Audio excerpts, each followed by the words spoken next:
Hi,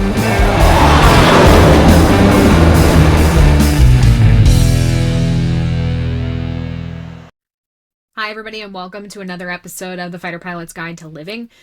Today's episode is a little bit different. Taco and I are going to be talking about the story that gave the podcast its name. It's all based on a story that my dad, Glenn Wheelis, told me and several of my friends back in around 2015, 2016 about a RIO who trained with him at the RAG, who had a horrible accident that ended up actually saving my dad's life later when the Navy figured out why that accident had happened. It's a very emotional and special story to me because it kind of ties together so much of what I was raised in, just being steeped in aviation culture without really understanding it. So it's really neat to share that with you all. And after Taco and I talk a little bit about it, I've actually got a recording of the story itself. For those who don't want to go read it online, you can listen to me tell it in my own words. I had this thought as we were listening to Rattler. I almost recorded a short about it and posted it to the podcast, but then I was like, no, it's the perfect way to intro this. So when Rattler was talking about the Phoenix and he called it the Feeny Bomb, I always knew that our cat growing up was named after the Phoenix, right? I knew that. Okay. I didn't realize that our nickname for her also came from, we called her Feeny Bomb. And it just was a reminder that, like, so much of my lexicon, so much of what I thought was normal came from being raised by an aviator. Spermy was like a normal, hey, I talked to Spermy today. And I'm like, then I learned what sperm was later. And I'm like, oh my God, Dad, what the hell? What have I been raised in? So that whole thing, that was so much a part of who I was growing up. And it's always, been a really interesting thing to try to be able to put it all down and kind of understand the strange group of fantastic people who are aviators and the way that they tell their stories. Because you grew up being really interested in aviation culture, but like, did you get that aspect of it? The, naming your creatures after, because mine came a little later, right? With my brother. Yeah. So my touch point would have been with like EAA, so that where I grew up, and I would just be the nerdy kid that after watching Top Gun every year I would go talk to the Tomcat guys, talk to the F-18 guys, and just be like, why does your helmet got a skull on it? Why does your helmet have this? Oh, well, because this is this. And then like I would treat, once I learned what the squadrons were and that the Navy like put like art on the squadron, it became like my favorite baseball teams, or my favorite football teams, where you're like, oh, I hope the Black Knights are there. I really hope the Diamondbacks are going to be here because I want to see that type of thing. Or I hope the Rippers. So really thought of it that way. And then we want to touch with Snort. When I was in 6th or 7th grade, my brother was going through flight school. He came back for EAA, and Snort did a demo with the F-14 and a Hellcat, like a World War II Hellcat. And watching those two fly together, you have a World War II, the Navy's like premier fighter from World War II, and then the Navy's premier fighter in the mid 90s. And it's just like, oh my God, like people get to do that. And then the next question was like, how do I get there? And come to find out it was Snort doing that. So, Snort was always doing the demonstrations when we would go and sit in, like the CO's tent at the air show. And I didn't even realize how lucky I was at the time, and I didn't have that, I definitely thought that the squadron logos were hot shit, but like, I didn't know who was what and what was what. Cause it was never something I wanted to learn more about. It was just something I was steeped in. And then when I started to hear the stories, that's when it was like, oh, wow. I had a whole entire semester in DC where I just bought a ton of books about aviation. And I was like, I'm going to go fly something. And then I realized, no, I'm not. Like, I'm not cut out for that career, but I love to hear about it. And so, hearing the story started because every time I'd come home, I would just be waiting to hear what stories my dad was going to bring up. And when I was growing up, it wasn't aviation stories as much. It was, all the pranks that he used to pull at the Naval Academy. And they started way before the Naval Academy. My dad was pulling pranks like as a Catholic school kid, like taking the asbestos. He got in trouble one time and they put him in the closet as a punishment. He took the asbestos like insulation, crumbled it up and put it into the air conditioning. And the whole like school had to be evacuated because there's like this nasty stuff. Oh yeah, like that kind of stuff. But at the Naval Academy, he would like take bottle rockets and put them in toilets while people were in them. I mean, he had like toothpaste bombs, just like the stories never ended. And every night after dinner, if we were lucky, he would tell some of those stories. Yeah. And then as I got older, they became more and more flying related and less about the hijinks. And so I was home for Christmas and he started to talk about, it was a story I'd never heard before, the one that the piece, you know, is based on. Yeah. He was talking about Yogi and how Yogi loved walking on the moon. And I remember just listening to it and I thought that's a weird transition. Usually my dad wouldn't talk about, hey, he really liked this song. And like the past tense, first of all, was like, he liked this song.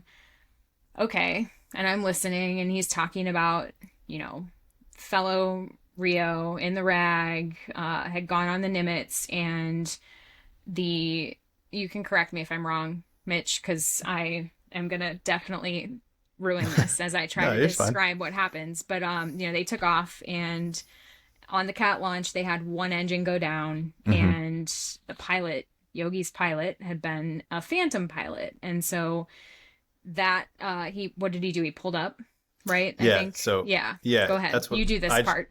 No, I don't and I don't know. I just was reading your article before we started this. And so, yeah, it sounds like the way the Phantom was designed and the engines were closer together. So with an engine launch or with an engine loss, right after takeoff, you could climb away.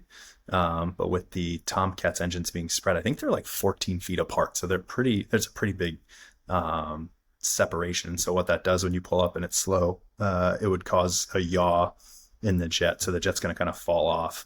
And the way your dad explains it kind of became like a boomerang. But nobody had seen that before. From what it sounds like, that crash was the first time. And the way he talked about it, he's like, you know, he didn't say anything about what happened. Yeah. And it was such a distinctly missing part, except for that, you know, they punched out that part he mentioned. And then he said that there was just white shit flying everywhere and it was Yogi's keyboard cards. They were just all over the place. And like, you know, the plat footage got sent to the ready room and everybody's watching it and they're all like, what the fuck is this white shit? You know, like, why is there white shit all over the place? And then everybody realized it. But what my dad never said was that Yogi and the pilot both died. And so we're all sitting there and it was such a bizarre thing that like that's to me, that's the most important part of the story. And I know it's why he was telling the story and why he was thinking about Yogi and why he was thinking about that song, but he didn't say that part. And it's just such an interesting thing about the way that aviators share stories. You've talked about it, about, you know, these are things that you tell, right? So that you remember, so that you keep the memory alive, but you also remember what happened so it doesn't happen again. Talk to me about that, because as a civilian, it's like, oh my gosh, that's almost cold. And how do you explain it though? Because I'm sure it doesn't feel that way for aviators. Yeah, I mean, I think there's part of it, as I said when we first talked about it, of, you know, the person dies twice, right? When they pass away and then when you stop talking about them. So for those who are really close, I think there's always going to be that conversation about who the person was and tying it back to a time. And so whether it's a song or whether it's a detachment or something, you're going to have that. But when it comes to what happened in the airplane, we are just people that need to know, because it's not a dangerous job. It's just, you know, as they say, aviation's not that dangerous. It's just inherently unforgiving. And so you have to learn from others' mistakes, and the lessons written in blood, like I talked about in the first episode we recorded, is important so that we don't make the same mistakes and we can learn from that. Because obviously nobody wants to lose any lives. So the best we can do is take all the knowledge from that. And it's actually, you know, pretty interesting. We will allow ourselves to dig through in the investigation, and we can find the root cause of what happened, and then we pass that knowledge on, and we'll make changes and fix the checklist or whatever the correction needs to be, so that we don't have to worry about that again. But I think there's still the point of, for those close to the person, when you lose somebody, the memory's still there, right? So you still, and whether that, and specifically in your letter, your dad felt a connection because then he had the same thing happen a couple months or a couple weeks, however the time frame was. So you really have to look at it as, if I was the first one, I may not have survived that, or who knows, like, what would have happened. So it's just, you feel, I don't know about relief or lucky, but you just feel like, thank goodness that we were able to figure out what happened so we can move forward and it doesn't happen again.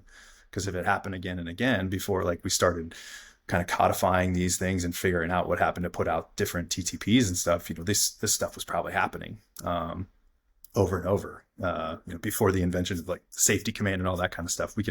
That's a way longer conversation and probably not for this level. But the important thing is, we are going to honor the memory by learning from it and not having to relive those moments.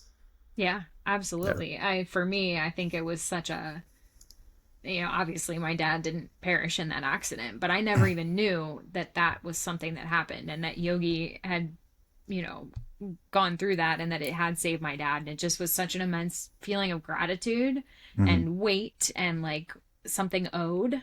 Yeah. That I never even knew I owed. And then he told me about the Dilbert Dunker in the same conversation. And already that was like a hefty story to me. And then he's like, oh yeah, and I almost died in the Dilbert Dunker. And I'm like, oh my gosh, Dad, what the hell? Like, how many other times do you want to tell me? I mean, obviously he had his other, harrowing experience when he became wheelchair bound. So, geez, Dad, like, I guess you ought to just drag it all out now and tell me. But yeah, all of those things, I feel so blessed to know them. I mean, it's heavy, right? That was a hard story. I think that was the second long form story I ever wrote. And I knew literally the day after I heard that story, I knew I had to write about it. And it took me a long time to do it. I had to think about it. I had to think about all those things that I talked about, growing up, knowing everybody's call sign, and just being, all my uncles. I had so many uncles who weren't my uncles. My Uncle Bob was not my uncle. Puke was not my uncle. Like, we're dealing with that as well with our family. There's the Navy family, and that's always these uncles. And I think, and then when did you write it? Because on the Medium it says it's like 2016, but that was like 2010, 2011, something like that, 2012. Oh no, it was definitely like 2016. Definitely 2016. Shit, okay. Yeah. Mm-hmm. I thought it was, because I thought it was older than that, but no. Okay. I don't think so. I had realized that writing my book was really, really tough, and I wanted to start writing shorter pieces and really like be able to put things out. Because if you don't, you're writing a book, if you're not done with it, you can't put it anywhere. And so I had written something about a very personal family story and published that under a pseudonym. So, and then I had this happen, and I thought, oh my goodness, that's it. That's the thing I need to write about, and condense all of those experiences into something that hopefully will. And for me, it was really serious, because the other part of that was hearing my dad talk about, the waterfall and the end of his life, and that, the waterfall was coming, and that's always a concern for me. Somebody who lives so far away from her family, and there we are talking about death. And it was almost like my dad had like gift wrapped the antidote to my BS anxiety in the Yogi story. You know what I mean? Like, where Yogi and his kneeboard cards, like the kneeboard cards like flew into the med. Like, what's the point of being concerned? And Yogi was probably happiest when he was wailing the lyrics to Walking on the Moon in Key West and having a good old time. And that's when I remembered, that is the lesson to take from this, not to be afraid of something that isn't here, that's inevitable, but to, and not to be reckless, right? That's not the thing, but just to control what you can enjoy control. It. Enjoy, right. Yep. And don't waste your time on things that you can't control, and just be here. And that's what I want to capture, all these stories. And I think the way that aviators are able to do that honoring and to do the very serious things, right? Work hard, play hard. It's more than that. That's like a very simplistic way of explaining it, but it's true though. I mean, yeah. And I think the compartmentalization piece of it, I think the longer you do this job, the better you have to be at putting things in their own specific boxes and bringing them out when it needs to be. So very much going on deployment, like family's got to go in the box a little bit. And then, if I'm getting ready to go for a flight, or if you're, flying a mission, it's very much like that is what's coming first. And that's what I'm focusing on. And I wouldn't say like you are two different people, but you have to put pieces of your life and then allow, those pieces, whatever, whichever part it is to take the front seat and drive. So you even mentioned it in the article of like, that wasn't my dad talking, that was Wheels talking. That was Wheels. And there's very much, there's very much a difference between, who we are potentially at home in front of family and friends, and then who you're still the same person, but there's an identity and a depth of experience that you've had with this persona and with this call sign and all these other, whether it's port calls and it's flights and it's, instructor upgrade flights and Top Gun or, test pilot school, all this stuff. You have this huge life in that realm, and that's your call sign with it. And you're still part of it, but with the compartmentalization, it's like, okay, part of the civilian me or the outside, the job me is that guy. And then Taco is the guy at work. And those, I think you thread the needle really well, or you see the guys who can kind of go through both. And you're not completely like one person over here and then a completely different person over here. That obviously causes issues. So trying to meld the two together as best as possible, but then bring out the traits that you need for whatever, task is at hand or what you need to do. Yeah. I know my dad's always telling me, just do that. And I'm like, yeah, that's you. You have been trained to do that. Yeah. And so it is. I admire it. It's something I would like to do better myself. But you're right. It's very much, life or death also sounds like this. I'm going to use a bad Fred term. It sounds very maudlin, but it is, you have to put the things in the boxes or else your head is thinking about, so-and-so has a test today.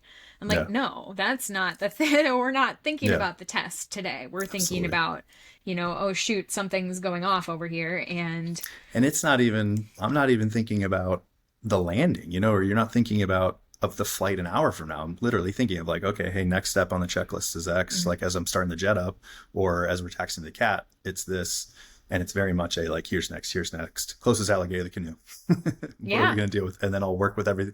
Whenever I get to step 7, then I'll deal with step 7. I'm not worrying about step 7 at step 2. Yeah. So, yeah. Oh my gosh. I need to turn my life into that. That's my next goal. Don't do it all the time. It's like, don't let anybody fool you, but the best you can. No, but I think there's a lot of intelligence in that. So I don't know. Is there anything else you want to anything you else want to say?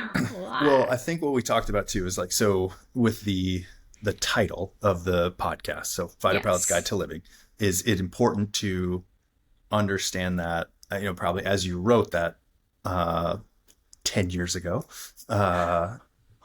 So, I know, right? I was thinking about that when I was reading it. But as you wrote that 10 years ago, you had a narrower view because it was just your dad. And so that's your focus. And so I think you thought maybe those characters and those stories ended at that. But I think when you get into both the Navy, tailhook aviation, but then as I've been lucky enough to experience, in the Air Force, in different countries' Air Force, it's like we might speak different languages, but we're all kind of the same for the most part. There's some different communities who are weird, but we won't talk about them. But everybody, is more similar than different. And so the important thing about this podcast, the name is Fighter Pilot, but there are tons of amazing stories of people who have lived and done amazing careers that didn't necessarily fly jets or didn't necessarily fly fighters. They flew bombers, they flew tankers, they flew all this stuff. And we're still looking to capture those stories because they're amazing. And just the mundane day that person did for 20 or 10 or whatever years, when we hear those stories as just an average person, you're kind of like, wait, what was your normal? And so I think that's what got me too. When I'm looking back and I talked about this, where the Cold War in my brain is a big blind spot. You hear some of the stories from those folks through that time and what the normal was and like what were they prepared to do, from whether it's in the nuclear triad. And so folks carrying and planning missions that they were, potentially going to launch on night one or day one and expecting not to come back, to even just the normal deployment cycle or the deployment antics and tactics of a Cold War against two, where you're constantly joining up on bombers or bears in the middle of the night. You don't have goggles, you don't have anything. And that was just normal. That's what they did. And they didn't think anything of it. And it's extraordinary to think of what they did night in and night out, day in and day out.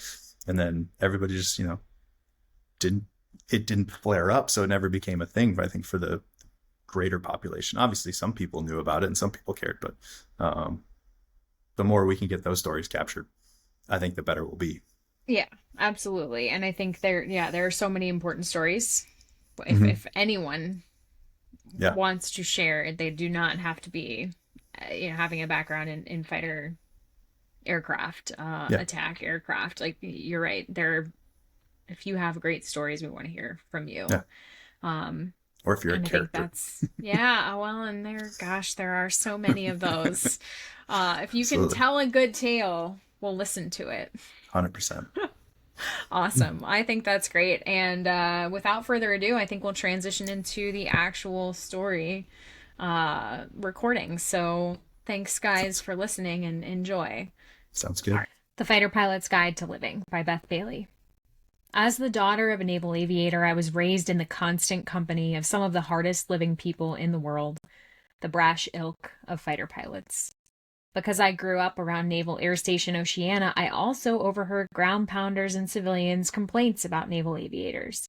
That they're too raucous and cocksure, that their egos are overgrown and their bravado is off-putting. They aren't wrong. The truth of the matter is that there is a purpose for the fighter pilot's unbridled confidence. It's a job requirement, in fact, when your job involves climbing into a sleek 70,000-pound metal jet, strapping on an oxygen mask, and catapulting from the deck of a floating nuclear-powered village. It takes real guts to operate a finicky multi-million-dollar aircraft while acknowledging that any of its thousands of mechanical and electronic parts could malfunction at any time. That ejecting into the earth, water, or great blue sky is a possibility never more than seconds away. That you'll have to land the hulking jet back on the boat, maybe in utter inky blackness, or maybe as the sea pitches so roughly that your landing surface is nowhere approaching flat and level. To be a naval aviator, you've got to have a steel-trap mind and a taste for danger. And the zealous style of living they're renowned for, as fast, loud, and impressive to watch as a sonic boom over calm waters, is a product of their existing so close to the edge of disaster. My father, Glenn Wheelis, became friends with Michael Galpin when they were midshipmen at the Naval Academy. During their academy days, the men had similar musical tastes, but differing extracurricular interests. Michael played football for the school's team, while Glenn pulled dastardly, oftentimes explosive pranks, and occasionally snuck off campus, either by winding through the underground steam tunnels or taking prayerful leaps over the tall perimeter walls. After graduating, Glenn and Michael went to flight school in Pensacola, where they became radar intercept officers, RIOs, in the F-14. Sent off to separate squadrons, they would lord over the cutting-edge array of weapons and radar systems that made the Tomcat such a formidable adversary. My dad's flying career took off on a steep trajectory.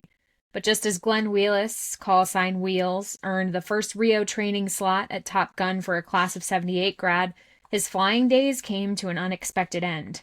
His call sign, however, remained ironically applicable. For longer than I've been around, Wheels has piloted a manual quickie wheelchair. Michael Flex Galpin, on the other hand, flew, and then flew some more. In spite of diverging career paths, Flex and Wheels stayed close. They sustained their friendship across time and long distances through their love of music, periodically sending each other cassette tapes, and eventually CDs and DVDs, of whatever tunes they happened to be jamming to at the time. Just about once a year, Flex would swing by the Wheelis house for a day-long visit to catch up on everything else. During my childhood, Flex's visits were fairly similar. He ate with my family around our long oak dining room table, engaging with his contagious enthusiasm in our discussions of homework, softball, and the school play. After dinner, Flex and Wheels had the table to themselves. Late into the night, they'd hunch over the vast blonde surface, shooting the shit about their academy days and swallowing their laughter as they told stories about flying in hushed voices.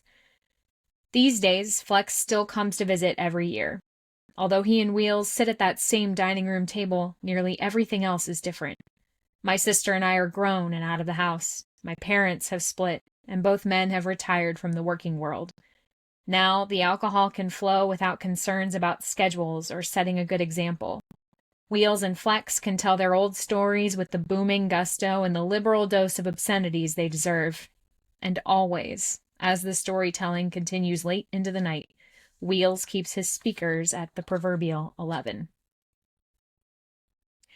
In my dad's house, every door jamb, each plastered wall, and even the Christmas tree decked in red, white, and blue lights is rocking.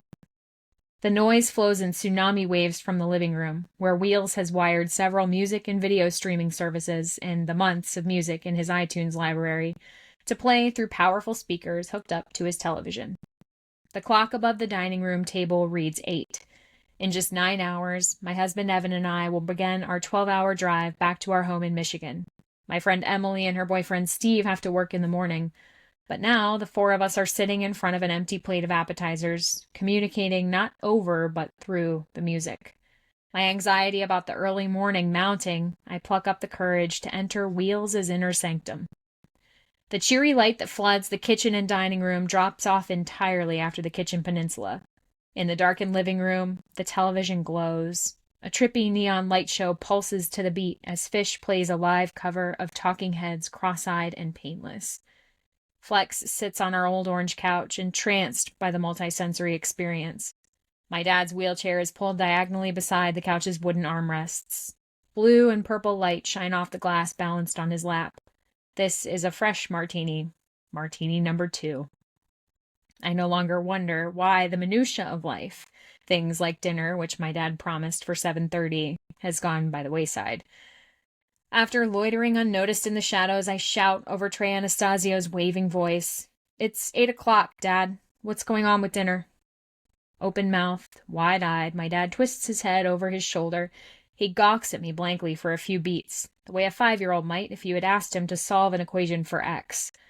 "You said dinner was at 7:30, I elaborate. Over Flex's slim, squared shoulders, the breakdown begins. Wheels swivels his neck back around and locks his attention on the screen. Facts just twist the truth around. Facts are living turned inside out. Facts are getting the best of them. Facts are nothing on the face of things. Glancing somewhere over his shoulder, my dad barks through the complex layers of sound as lyrics give way to a jam session. "There are 2 bags of frozen chicken outside. Can you defrost them and make the salad?" "Sure thing," I say, and I set about to restore order to the evening. Another 20 minutes pass. I'm putting the finishing touches on the salad when my dad rolls into the kitchen. His vodka martini voice is as penetrating as a foghorn. He's talking to Flex about death. "Man, you're only on the river for a little while. Eventually you know you're going to hit the fucking waterfall. I know I'm headed off that river, brother. The waterfall's coming, and I'm planning on enjoying every bit of the ride till it gets here." The simple statement hits like a crowbar upside my head. The easy talk about the inevitability of death validates the featured anxiety of my many sleepless nights. The fact that everyone I dearly love will someday be gone. On my final evening in my childhood home for at least 6 more months, I do not want to hear those words. I know that this speech isn't meant for me. The voice isn't even my dad's. The harsh barking belongs to Wheels, the man who was given a lifetime ban from a popular local establishment after brazenly lighting a mouthful of Bacardi 151 aflame inside the bar. This fun fighter pilot party trick is called blowing an afterburner. Sometime after my 21st birthday, my dad led me to our back patio, where he'd decided to demonstrate the technique in a controlled setting. "This is really dangerous, honey," he said, cautious even as he prepared to gulp the last dregs of a dusty bottle of 151. "Promise me you'll never try it." Then he lit the match and spat out a ball of fire. That was the Phoenix moment.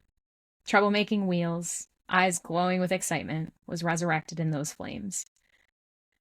Hot-cheeked and distressed, I speed toward the dining room with my bowl of pretty lettuce ribbons, symmetrical vegetables, and tiny squares of Gouda. The faster I walk, the better I can avoid overhearing whatever other disconcerting wisdom Wheels might have to share. I nearly run my husband over. Standing beside the table, Evan also holds a second martini. Made by my dad, the concoction is sure to be powerful. My concerns shift abruptly. "Are you serious?" I ask. Evan responds with a shit-eating martini grin. "Want a sip?" he offers, raising an eyebrow. "You bet I do." I grab the glass, down a mouthful of the vodka jet fuel, and gnaw half an olive from its bamboo skewer. Even as I drink, I know it's useless. I won't save Evan from a hangover, and I'd never let myself consume the amount of alcohol required to drown my need for control. Half sitting, half hovering over my chair, I try to re-enter the conversation. In my absence, I've lost where it's gone. Meanwhile, Flex and my dad have transferred the chicken to the grill. Once more, they are calmly ensconced in the living room.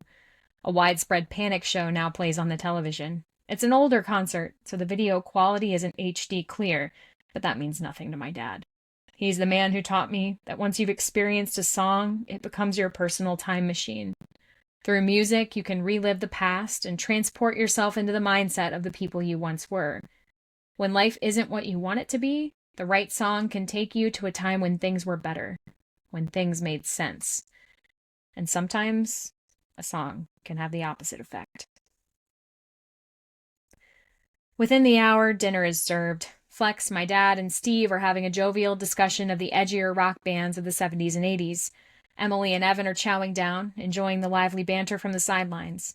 My brain is struggling with concerns about the fractional hours of sleep in my immediate future, but my heart is waiting with great anticipation for Flex and Wheels to start telling fighter pilot stories. For me, listening to an aviator talk about flying has always been a life-affirming and immersive experience. The way fighter pilots tell their stories, in the perpetual present, with a healthy seasoning of salty language and vivid detail, makes you feel as if you are in the jet with them. The explosive burst of the cat launch catches in your chest. The aroma of jet fuel fills your nose. A great big world becomes minuscule, toy-sized, as you peer out through the bubble canopy. If you're lucky enough to be present for an aviator's storytelling, then for a few beautiful seconds, you can also be a fearless, ego-swamped fighter pilot. You can conquer anything. The conversational switch is inevitable, and it never takes much when Wheels is around his fighter pilot friends. The smallest of details might remind one of them of a person they flew with, a funny call sign, a place they flew over, a complex flying maneuver. After spending so many hours training for his profession, a fighter pilot's brain is hardwired for any transition that could lead him back to a discussion of his undying love affair with flying jets. Before long, Wheels kicks off the flying talk. His tale is about puke, the call sign for my Uncle Bob, who, like so many of my uncles, is not a blood relative. My memories of my Uncle Bob are of a mild-mannered man, not exceedingly tall, with round, red-tinged cheeks and a hacking laugh. Most of them involved the loving relationship he shared with his dynamo of a wife, my late Aunt Pat. All of them are incompatible with the stories I've been told about Puke and his antics. "This was one of the first times I flew in the squadron," my dad began, "and I've got Puke as my pilot. He looks back and says, 'Now watch this.'" My dad opens his eyes wide for emphasis as he delivers a quick aside. I learned very quickly that whenever Puke said, "Now watch this," things were about to get interesting. So we're flying over the desert, and he takes the jet down way below the training ceiling to maybe 30 feet from the ground over this long 2-lane highway. And as we're going along, there's a semi coming the opposite way. And we're so low to the ground that we are buzzing right over the top of this guy's truck. My dad starts laughing hard. His mouth is wide, but with each gasp, he makes no noise. I wonder what that guy thought, seeing this jet coming right at him, right over his truck. He must have shit himself. Still silently laughing, my dad's last few words are croaked through gulps of air. Flex wears a thin smile, but he looks serious. He seems to be struggling with his inner commanding officer. "You have to be good to do that," he clarifies. "You're 30 feet from the ground, but your wingspan is over 60 feet, so any sideways movement," he says, waggling his palm on a central axis, "and you're dead." "Yeah," my dad agrees. Since Wheels is stuck in the mindset of the contrarian troublemaking junior officer, he provides a counterpoint. Puke got to start flying RF-8s, and those guys were good fucking pilots. They were used to flying low and fast to get recon shots of whatever was below them. He knew what he was doing. From here, Wheels and Flex exchange a half-dozen stories about other times when the men at the Tomcat's controls broke the rules and came out with nothing but a good story. In something of a gentleman's agreement, breaking the rules is what Navy pilots do often and do well. They test the limits they're given to learn just what kinds of forces and speeds their jet can withstand. Knowing exactly how far you could afford to push the Tomcat might help you pull off a last-ditch evasive maneuver or gain superiority in a life-or-death dogfight. Understanding your jet's true limits could be the thing that saves your life in case of emergency. All of a sudden, my dad takes a serious turn. Looking thoughtful, he's adopted a nostalgic tone, low and level, slow on the transition from one point to the next. You remember walking on the moon? The police? There was this RIO in my training class, John Graham, Yogi. They'd just released the song and Yogi loved it. He sang it all the time. On our Key West detachments, he'd get wasted, do this weird dance, and sing that song. My dad looks away, shaking his head. After training ended, Yogi and I were assigned to different squadrons. While he was on the Nimitz with VF-84, Yogi's jet had a single-engine failure right after the cat launch while the jet was in afterburner. Yogi's pilot had flown the F-4 Phantom, and so when he realized what was going on, he pulled back on the stick. That was the maneuver they'd use to compensate for the same situation in the F-4, but with the F-14, it's a big jet, and the engines are further apart, so it's not the right fix. Pulling back with just one good engine off the launch while you're in burner basically turns the jet into a boomerang. My dad makes his flattened hand into an airplane, pulls it up and away to demonstrate his point. But nobody knew that at the time. It had never happened before. They both punched out right before the jet crashed into the ocean. After it happened, they sent the takeoff video to all the squadrons. I was out on cruise on the Kennedy at the time, and they called a stand-down for all the VF-14 pilots and RIOs. They sat us down in the ready room and made us watch the film. We watched Yogi's jet go right off the deck, and then there was this flutter of white. One of the guys in the ready room called out, "What's that white shit?" It was Yogi's fucking kneeboard cards. My dad shakes his head again. They were flying all over the place. Yogi took so many notes. He had more fucking kneeboard cards than anyone I knew, and they were going everywhere. That's all you saw, just white stuff flying through the air. Pearl Jam filters in from the living room speakers as the rest of us silently take the same mental leap. Steve is first to broach the subject of the story's conspicuous missing piece.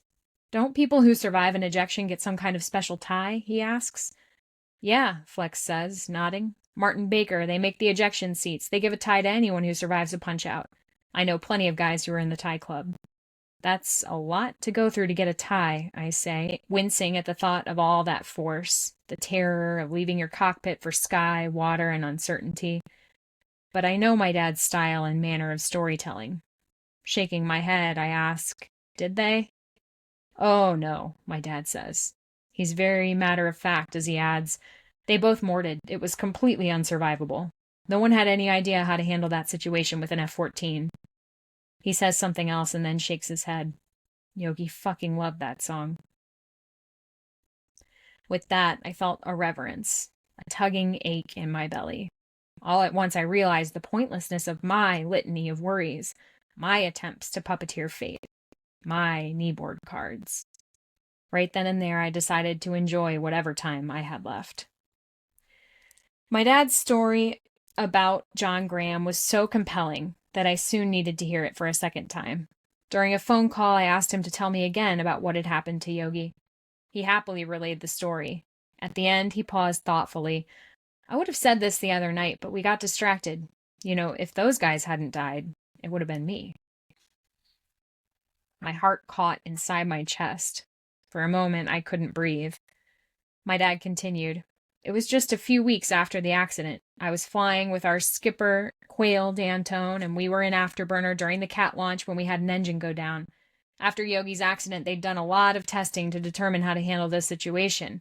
We'd just gotten a safety brief on what to do. Not to pull back, but to take it straight and keep the nose down.